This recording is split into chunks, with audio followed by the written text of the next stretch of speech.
The thermometer inside Lars Eriksen's cabin read 72 degrees. Outside, the temperature had dropped to 38 below zero. It was January 16, 1881, the fourth week of what would become known as the hardest month in Minnesota territory. Through his frosted window, Lars could see smoke rising from neighboring cabins, thin and desperate, the kind of smoke that comes from burning furniture when the firewood runs out. He added another log to his own fire, a small one, barely necessary. His cabin had been warm for hours, would stay warm for hours more, using a fraction of the wood his neighbors were burning through in their frantic attempts to survive. 3 miles south, the Henderson family was freezing to death in a cabin that looked perfectly sound from the outside. 2 miles east, the Kowalski brothers were burning their chairs, their table, anything wooden they could find. By morning, 11 people in the surrounding township would be dead from the cold. Not one of them lived in a cabin built the way Lars had built his. The settlers had mocked him for 8 months. They called his construction methods wasteful, called his ideas foolish, called him a coward for being so afraid of winter. They laughed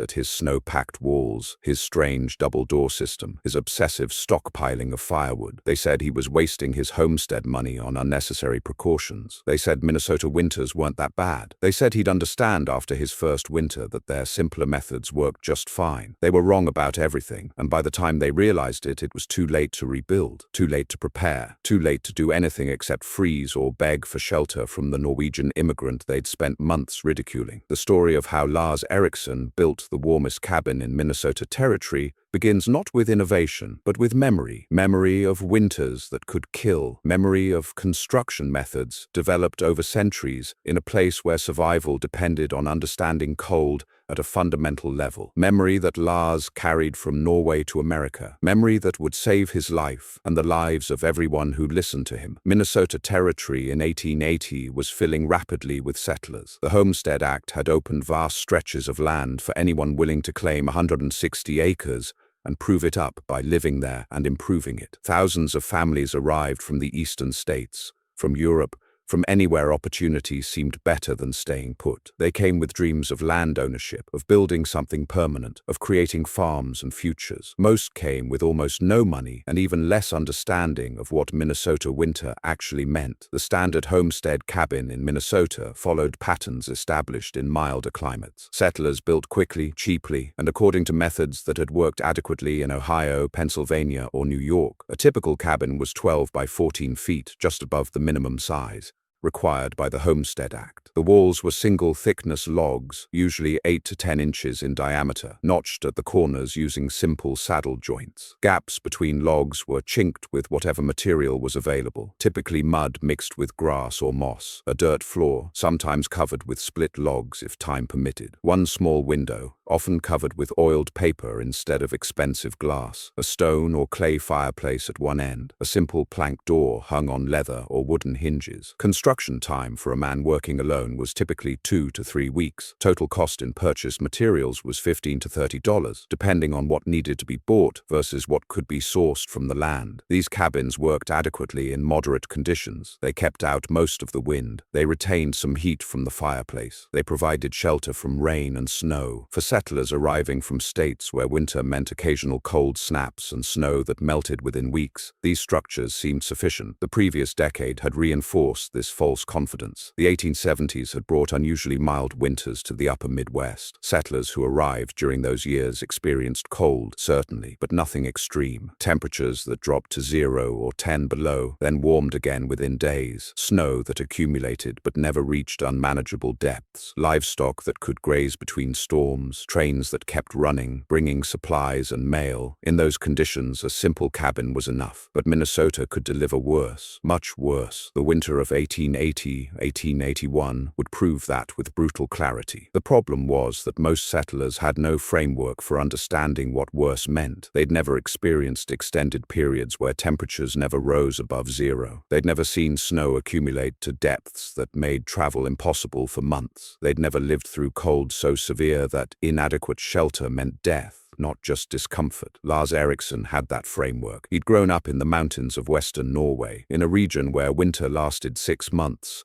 and temperatures could drop to 40 below, where snow measured in meters, not inches, where a poorly built house meant your family froze to death. and everyone knew someone who'd lost relatives to cold. Norwegian building methods had evolved over centuries to address these conditions, not through any formal engineering education, but through hard lessons learned when structures failed and people died. Lars Eriksen was 31 years old when he filed his homestead claim in May 1880. He'd arrived in America 3 years earlier, leaving Norway for the same reasons thousands of others left: limited opportunity, limited land, and the promise of something better in the new world. He'd worked for 2 years in a Wisconsin lumber camp, saving money and learning more about American timber and construction. The work was brutal, but the pay was steady, and Lars was patient. He knew exactly what he was saving for. When he finally had enough money to file a claim and start building, he chose land in southwestern Minnesota, near the town of Windham. The area was filling with Norwegian and Swedish immigrants, people who understood cold and snow. But even among Scandinavians, Lars stood out for his caution. His neighbors, even those from Norway, had adopted American building methods. They built quickly, using the minimum necessary to satisfy homestead requirements. They were in a hurry to get farming, to start generating income, to prove up their claims before their money ran out. Lars took a different approach. He'd spent his first weeks on the claim not building, but observing. He walked every acre of his land, noting the drainage patterns, the wind directions, the sun exposure. He dug test holes to examine the soil and the frost depth. He talked to settlers who'd been there for several years, asking specific questions about the worst weather they'd experienced. And he concluded that Minnesota could deliver Norwegian-level cold, even if it hadn't done so recently. The site he chose for his cabin reflected that understanding. Most settlers built on the flattest, most convenient spot on their claims. Lars chose a location with a slight southern slope, positioned to catch maximum winter sun. A low rise to the northwest would provide some wind protection. The spot was near his property's creek, but elevated enough that spring flooding wouldn't threaten the structure. Every decision was made with winter survival as the primary consideration. His neighbors noticed his slowness. By mid-June, most homesteaders who'd arrived in May had their cabins framed or completed. Lars was still selecting trees for logs. He walked miles along creek beds and through woodlots, examining hundreds of trees before marking the ones he wanted. He was looking for specific characteristics: diameter of at least 12 inches, straight grain with minimal taper, no visible rot or insect damage. When settlers asked why he was so particular, he explained that the quality of your logs determined the quality of your walls, and the quality of your walls determined whether you lived or died. They thought he was being dramatic. Minnesota wasn't Norway, they said. It got cold, yes, but not that cold. Not cold enough to justify spending weeks selecting logs when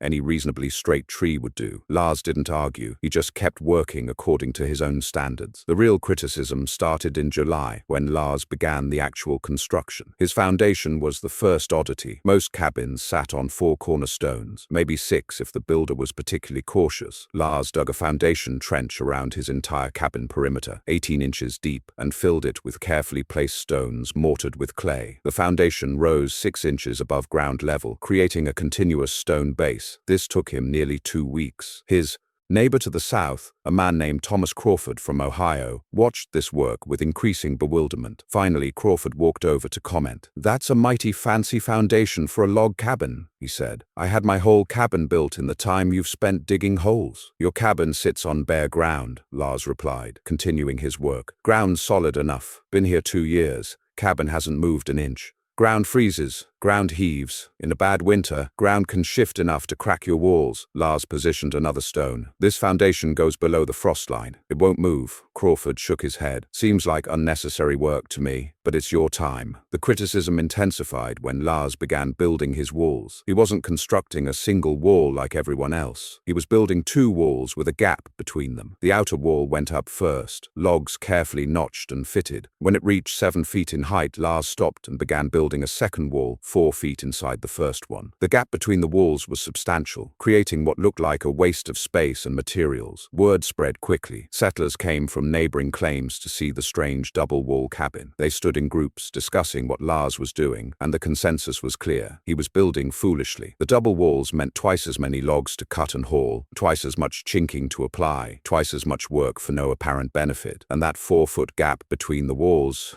was space that could have been living area. Instead, it was just empty air. "What exactly are you planning to put between those walls?" a settler named Jensen asked. He was Swedish, had been in Minnesota for 3 years, considered himself experienced with local conditions. "Snow," Lars said. The men watching laughed. They thought he was joking. "You're going to fill a 4-foot gap with snow?" Jensen asked. "Why would anyone do that?" "Because snow is the best insulation you can get for free," Lars explained. "In Norway, we use snow deliberately, pack it between double walls, and it keeps warmth inside better than anything else." "Snow melts," Crawford objected. "You're going to have water running through your walls. Not if it stays cold enough. And if it stays cold enough that the snow doesn't melt, then I need the insulation." Another settler, a man named O'Brien from Pennsylvania, shook his head. "This is the craziest building method I've ever seen. You're wasting time and materials on something that makes no sense. Snow for insulation? That's backwards. Everyone knows you want to keep snow away from your cabin, not pack it into the walls." Lars straightened from his work. "Have any of you experienced a winter where the temperature stays below 0 for weeks? Where it drops to 30, 40 below?" Silence. None of them had. "I have," Lars continued, "many times, and I've seen what happens to cabins built the way you're building them. The people inside freeze even with fires burning constantly. They burn through all their firewood, trying to stay warm, then start burning furniture, then anything that will burn, and sometimes they freeze anyway. That doesn't happen here, Jensen said confidently. I've been through 3 Minnesota winters. It gets cold, sure, but not like what you're describing. You're building for a winter that doesn't exist. Lars returned to his work. I hope you're right, he said quietly, but I'm building for the winter that might exist. The construction of Lars's cabin would take 4 months, from June through September 1880. Every element was built with extreme cold in mind, using methods that seemed excessive by American standards but were proven by centuries of Norwegian experience. The double wall system was the foundation of everything. The outer wall consisted of logs 12 inches in diameter, carefully debarked and hewn flat on the top and bottom surfaces where they contacted each other. This created much tighter joints than round logs. Each log was notched at the corners using dovetail joints,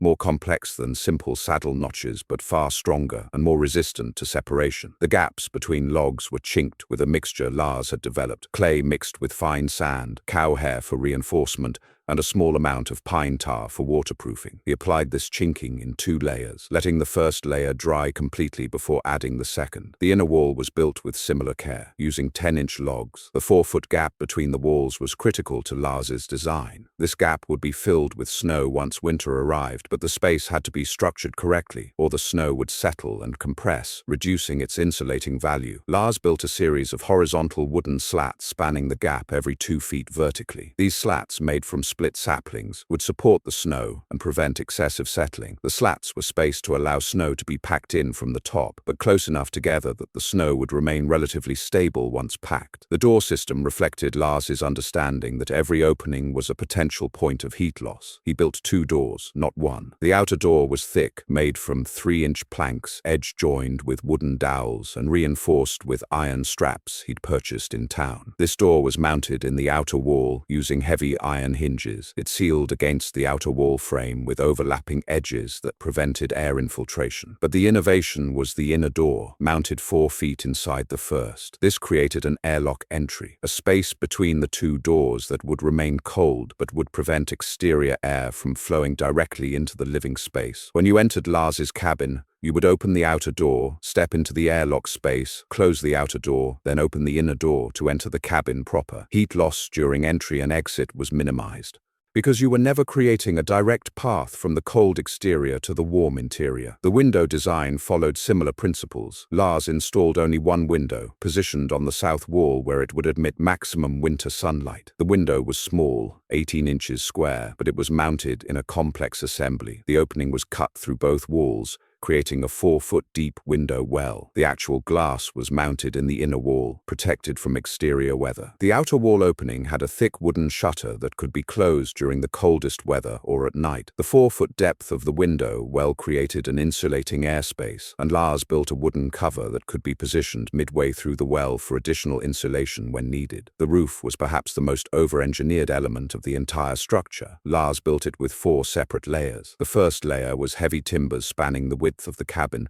spaced 18 inches apart. Over these he laid split planks, overlapped like shingles. Over the planks went a thick layer of birch bark, waterproof and flexible. Over the bark, Lars spread 6 inches of sod, living grass and soil that would provide both insulation and additional waterproofing. The final layer was snow. Once winter arrived and snow accumulated on the roof, Lars would actually add more snow deliberately, building it up to a depth of 2 to 3 feet. The weight was enormous, but the wall structure and timber framing could support it, and the insulating value was exceptional. Inside the cabin, Lars built a massive stone fireplace positioned in the center of the interior space, rather than against a wall. This was another Norwegian technique. A fireplace built against an exterior wall radiates half its heat to the outside. A fireplace in the interior radiates heat in all directions into the living space. The stone mass of Lars's fireplace was substantial, probably 4 tons of carefully selected river stones. This mass would absorb heat during active burning, then radiate it slowly for hours after the fire died down, maintaining cabin temperature with minimal fuel consumption. The floor was raised 8 inches above ground level, built from split logs laid flat side up over floor joists. This created an airspace beneath the floor that provided additional insulation from ground cold. Lars left small ventilation openings at floor level on opposite walls designed to allow minimal air circulation beneath the floor while preventing rodent entry. These openings could be plugged during the coldest weather. The total amount of timber required was more than double what a standard cabin used. The total construction time was nearly 4 times longer. The cost in purchase materials, mainly iron hardware and window glass, was 3 times higher than typical. By every standard of efficiency, Lars was wasting resources. His neighbors became increasingly vocal in their criticism as summer progressed. They were finishing their cabins, breaking ground for crops, starting the real work of homesteading. Lars was still building. By August, when most settlers were well into farming, Lars was still chinking walls, still perfecting details, still working on his cabin. The consensus among neighboring homesteaders was clear. Lars Eriksen had no understanding of frontier priorities. He was going to fail as a homesteader because he was spending all his time and money on unnecessary construction instead of farming. Crawford was particularly critical. "You realize you've built a cabin that cost you most of your grub stake?" he said one afternoon in late August. "I built my cabin for $22. You've spent at least 70, maybe 80. That's money you won't have for seed, for tools, for livestock. You've crippled yourself before you've even started farming." "I have enough money left for what I need," Lars replied. "But you've wasted months. My wheat is already growing. My garden is producing. You've got nothing because you've been obsessing over this fortress you're building."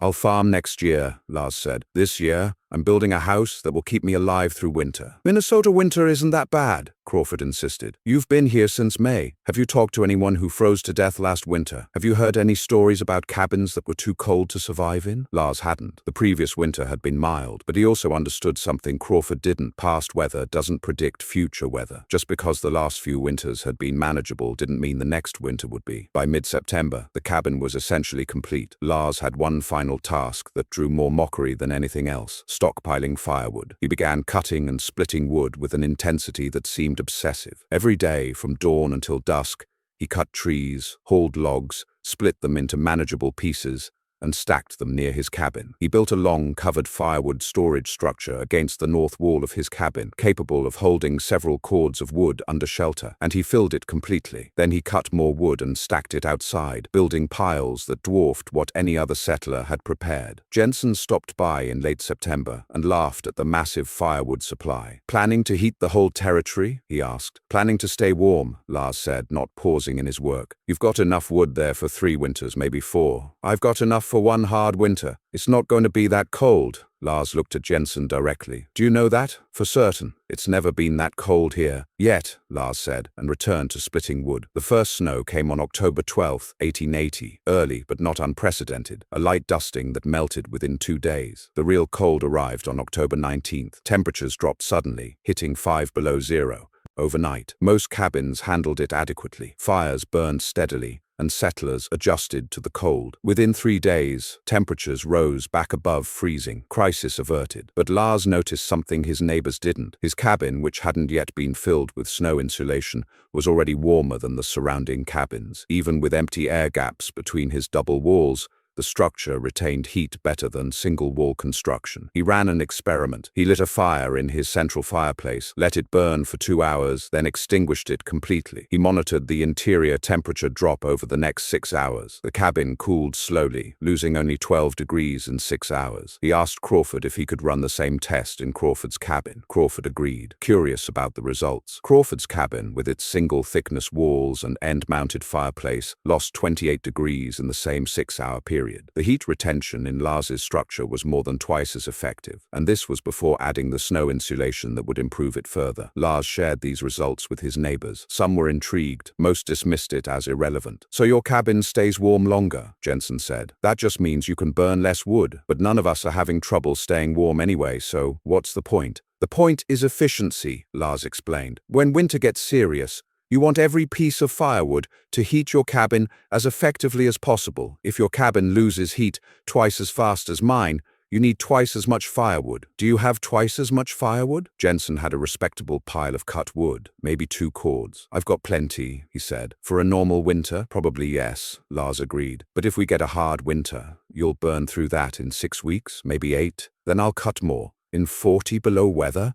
With snow 3 feet deep? You think you can go out and cut timber in those conditions?" Jensen laughed. "It's not going to be 40 below. You're imagining problems that won't exist." The first week of November brought the real beginning of winter. Snow fell steadily for 3 days, accumulating to 14 inches. Temperature dropped to 10 below and stayed there. This was more significant than the October cold snap. This felt like the start of a proper winter. And this was when Lars began filling the gaps in his walls with snow. He worked methodically, using a wooden scoop to pack snow into the 4-foot space between his walls. He filled from the top, working his way around the entire cabin perimeter. The snow had to be packed firmly, compressed enough that it wouldn't settle excessively, but not so compressed that it lost its air content. Air trapped between snow crystals was what created the insulating effect. Too loose, and it would settle. Too compact, and it would become more like ice, which conducted heat more effectively than fluffy snow. His neighbors watched this process with fascination and disbelief. Lars was deliberately packing snow against his cabin, snow that everyone else was trying to keep away from their structures, snow that could melt and cause water damage, snow that made no sense as a building material. "You're going to regret that when it melts," O'Brien predicted. "You'll have water infiltrating your walls, creating rot. You're destroying your cabin. It won't melt if it stays cold enough," Lars said, continuing his work. "And if it stays cold enough to keep the snow frozen,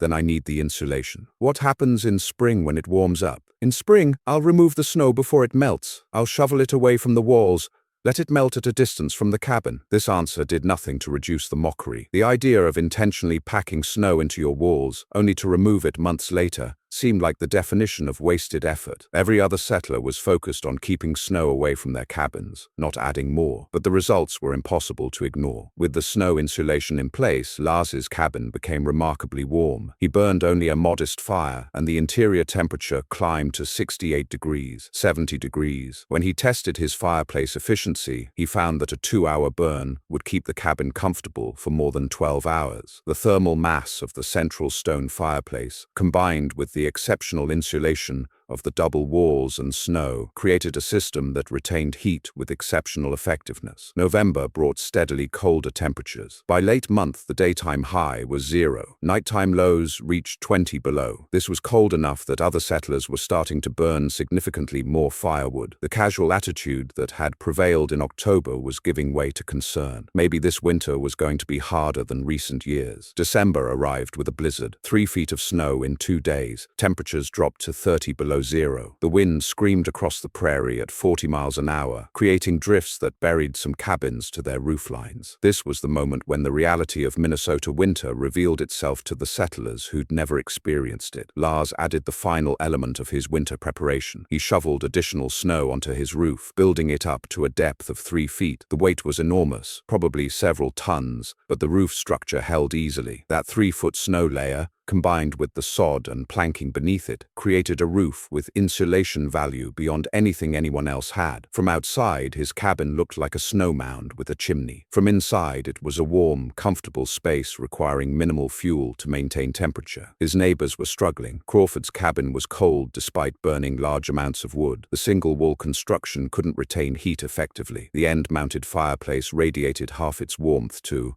the exterior wall. Crawford was burning through his firewood supply at an alarming rate. Jensen's situation was similar. O'Brien's was worse because his cabin had been built with particularly poor chinking. Cold air infiltrated through gaps between logs, creating drafts that made the interior uncomfortable despite constant fire. The first death occurred on December 18th. A settler named Henderson, whose claim was 5 miles north, had built a minimal cabin and hadn't stockpiled adequate firewood. When the December blizzard hit, he was caught unprepared. He burned his furniture, then his floorboards, then anything else combustible. When rescuers reached his cabin 3 days after the blizzard, they found him frozen. The cabin's interior was barely warmer than the exterior. The inadequate structure had provided almost no protection. Word of Anderson's death spread quickly. Suddenly, the mockery directed at Lars's construction methods stopped. People started asking questions. How much firewood should they have? Was their cabin warm enough? Could they improve their insulation? Lars answered every question honestly. He explained his methods, described the principles of heat retention, and offered practical advice for improving existing cabins. But there was only so much that could be done midwinter, with structures already built. The critical moment came in January 1881. This was the month that would define everything. January brought cold that exceeded anything Minnesota had experienced in recorded history. The temperature dropped to 38 below zero on January 15th and stayed below -30 for 12 consecutive days. The wind never stopped. Snow continued falling, accumulating to depths that made travel impossible. The railroad stopped running. Towns became isolated. Supplies stopped flowing. Every homestead was on its own. January 16th, 1881, was the coldest day Lars Eriksen had experienced since leaving Norway. At dawn, the thermometer outside his cabin read 38 below zero. Inside his cabin, the temperature was 72 degrees. He'd burned a modest fire the previous evening, letting it die down to coals around midnight. The thermal mass of his stone fireplace had radiated warmth through the night. The snow-packed walls had prevented heat loss. The raised floor had eliminated ground cold. Every element of his design was working exactly as intended. 3 miles south, the Henderson family was dying. William Henderson, his wife Martha, and their 3 children had built a standard cabin the previous summer. Single-wall construction, minimal chinking, a small fireplace at one end. They'd prepared what seemed like adequate firewood, but the sustained extreme cold was consuming fuel faster than they'd imagined possible. They'd burned through their stockpile. They'd started burning furniture on January 14th. By the morning of January 16th, they'd burned everything they could, and the interior temperature of their cabin was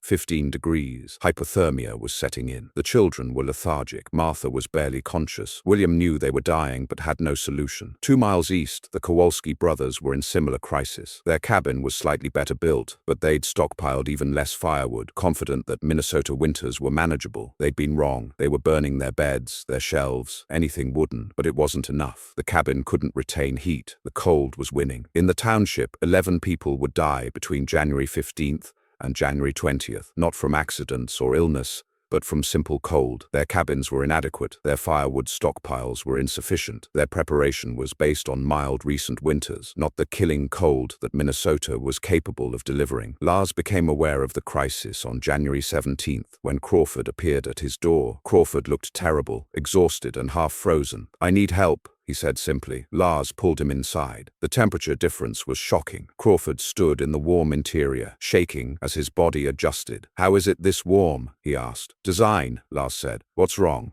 "Everything. We're out of firewood. I've been burning furniture. My wife is sick. The cabin is so cold we can't get warm no matter what we burn. I don't know what to do." Lars didn't hesitate. "Bring your wife here. Stay until the cold breaks." "I can't abandon my claim." "You can't prove up a claim if you're dead. Get your wife. Bring whatever you can carry. Stay here." Crawford left and returned 2 hours later with his wife Anna, who was showing early signs of hypothermia. Lars put her near the fireplace, wrapped in blankets. He prepared hot food. Within hours, Anna's condition improved. The warmth was saving her life. But Crawford's arrival created a problem. Lars had built his cabin for one person, with 3 people generating body heat, consuming resources, and needing space. The dynamics changed. But the cabin adapted. The thermal mass still worked. The insulation still performed. They just needed to burn slightly more wood to maintain temperature. And Lars had stockpiled far more than needed for one person. Word spread fast. On January 18th, Jensen appeared with his family, then O'Brien, then others. Lars's cabin became a refuge. At peak occupancy, 14 people sheltered there, crowded but alive. The cabin that had been mocked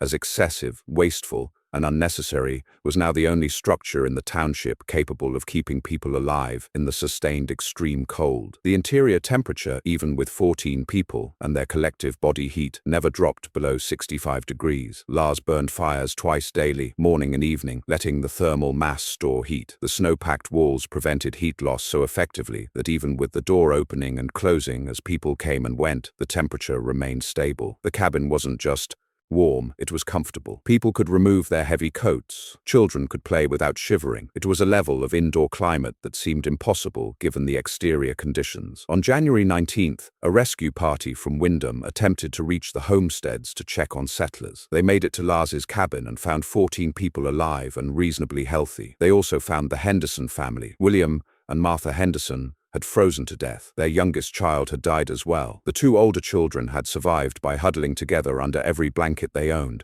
but they were severely hypothermic and frostbitten. They were taken to Lars's cabin to recover. The Kowalski brothers were found dead in their cabin. They'd burned everything combustible and still frozen. The inadequate structure had provided almost no protection against the sustained cold. In total, 11 people in the township died during the January cold snap. Every single death occurred in a standard construction cabin with inadequate insulation and insufficient firewood. Not one person sheltering in Lars's cabin suffered serious harm. The difference between his preparation and everyone else's was literally the difference between life and death. The cold broke on January 23rd. Temperature rose to 0, which felt warm by comparison. Snow stopped falling. The wind calmed. People began emerging from their cabins to assess the damage. Many structures had suffered from the extreme cold. Chinking had failed. Doors had warped. Some cabins showed structural damage from the stress of sustained freezing. Lars's cabin showed no damage. The snow insulation had performed flawlessly. The structure was sound. He'd burned perhaps a third of his firewood stockpile, leaving plenty for the remainder of winter. Crawford sought him out on January 24th. "I owe you my life," he said. "Anna's life. I was wrong about everything. I called your building methods wasteful. I said you didn't understand frontier priorities. I was a fool. You couldn't have known," Lars said. "But you knew. You tried to tell us. And we didn't listen." Crawford paused. "How did you know? How did you know this winter would be different?" "I didn't know this specific winter would be this bad," Lars admitted. "But I knew that bad winters happen. I'd seen them in Norway. I knew Minnesota was capable of the same cold. Maybe not every year, maybe not for several years, but eventually the bad winter comes. And when it comes,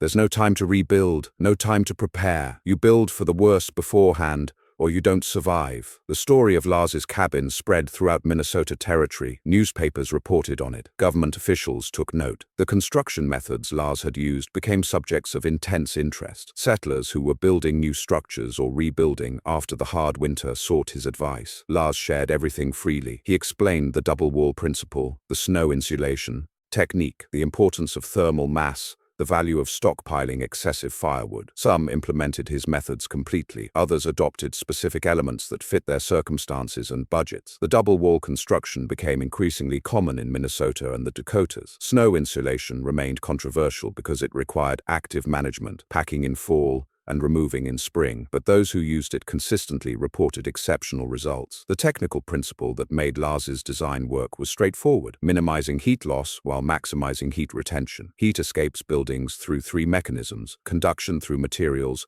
convection through air movement, and radiation from warm surfaces. Lars's design addressed all 3. The double walls with snow insulation created exceptional resistance to conduction. Snow, when properly packed, is one of nature's best insulators because it's primarily air trapped in a matrix that prevents convection. The 4-foot thickness of snow insulation in Lars's walls created an R value, a measure of insulation effectiveness, far higher than anything available in standard construction. The central fireplace addressed radiation. A fireplace against an exterior wall radiates roughly half its heat outside. Lars's central placement meant all radiant heat stayed in the living space. The massive thermal mass of the stone fireplace absorbed heat during active burning, then released it slowly over many hours, maintaining temperature long after the fire died. The double-door airlock system minimized convection losses during entry and exit. Traditional single-door cabins experienced significant heat loss every time the door opened, with warm interior air rushing out and cold exterior air rushing in. Lars's airlock reduced this by at least 80%. The raised floor prevented ground coupling, the phenomenon where cold from frozen earth conducts upward into a structure. Most cabins with dirt floors or floors built built directly on the ground lost significant heat to the earth beneath them. Lars's 8-inch air gap, combined with the wood floor, eliminated most of this loss. Combined, these elements created a structure with thermal performance that exceeded standard cabins by a factor of 4 to 5. Lars's cabin required roughly 1/5 the firewood to maintain the same interior temperature. In moderate conditions, this was a convenience. In extreme conditions, it was the difference between survival and death. By 1882, variations of Lars's design were being built across the upper Midwest. The specific implementation varied. Some builders used sawdust instead of snow for insulation, creating permanent insulation that didn't require seasonal management. Others built double walls, but used narrower gaps, reducing material costs while still improving performance. Some incorporated the central fireplace concept. Others kept end-wall fireplaces but added thermal mass by building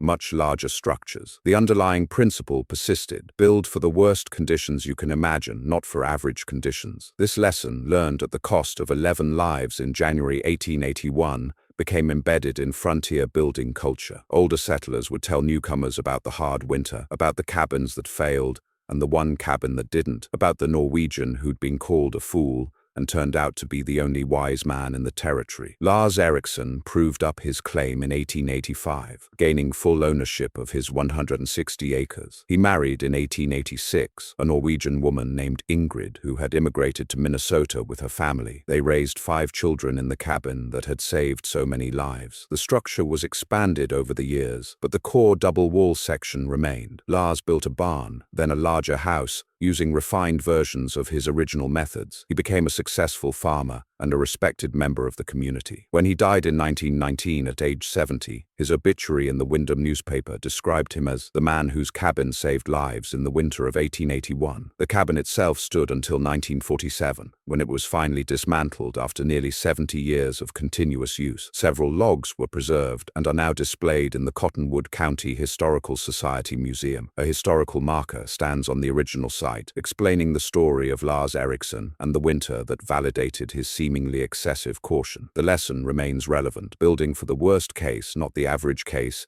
is derided as wasteful until the worst case arrives. Then it becomes the difference between survival and catastrophe. Lars understood this because he'd grown up in a place where the worst case was common enough that everyone prepared for it. His neighbors in Minnesota hadn't experienced that, so they prepared for what they'd seen recently, not what was possible. The hard winter of 1880-1881 taught Minnesota settlers that frontier survival required more than courage and hard work. It required preparation based on understanding what conditions could occur, not just what conditions had occurred. It required being willing to invest time and resources in infrastructure that seemed excessive, right up until the moment it became essential. Lars Eriksen's snow-packed walls were mocked until they saved 14 lives. His massive firewood stockpile was called wasteful until it sustained multiple families through weeks of killing cold. His obsessive attention to construction details was criticized until those details proved to be the difference between a cabin that barely functioned and a cabin that functioned flawlessly in the worst conditions Minnesota could deliver. The settlers who mocked him died or survived only because he sheltered them. The cabin they called foolish became legendary, and the principles he demonstrated, that exceptional preparation for extreme conditions is never wasted, became foundational wisdom for everyone who followed. The thermometer inside Lars Eriksen's cabin read 72 degrees, while 11 people froze to death within a few miles. That wasn't luck. It wasn't chance. It was the result of building decisions made 8 months earlier, decisions that everyone called excessive until extreme conditions proved they were exactly sufficient. The story stands as a reminder that sometimes the person everyone calls a fool is the only one seeing clearly, and sometimes survival depends on having the courage to build for disasters you hope will never come.